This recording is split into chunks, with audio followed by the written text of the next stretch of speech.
В Грузии продолжаются массовые протесты против принятия законопроекта об иностранных агентах, который подразумевает ограничение деятельности неправительственных организаций с сомнительными источниками финансирования. Представители западного истеблишмента уже успели вмешаться во внутриполитические процессы Грузии, заявив о том, что данный законопроект полностью противоречит принципам и идеалам демократии.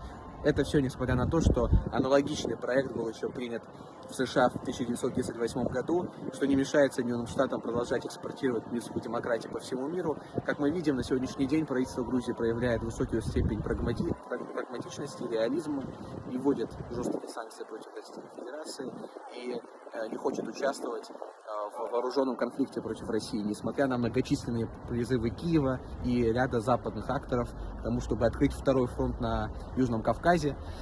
Хочется верить, что политическая система Грузии проявит стабильность и способность преодолеть данный кризис, поскольку в случае неудачи к власти вновь вернутся правые радикалы, которые инициировали военный конфликт в 2008 году, который привел к известным трагическим последствиям для юго-осетинского народа. Точно такие же правые радикалы были у власти в 1992 году, когда фактически была осуществлена попытка геноцида абхазского народа. Поэтому, что, наверное, стоит отметить, что те люди, которые сейчас вышли на митинги в Грузии, это частично как раз правые радикалы, частично представители неправительственных организаций, для которых лавочка прикроется в случае принятия данного законопроекта. И я уверен, что те же самые люди будут выступать на митингах в Тбилиси за открытие второго фронта. Это люди абсолютно идентичных националистических взглядов.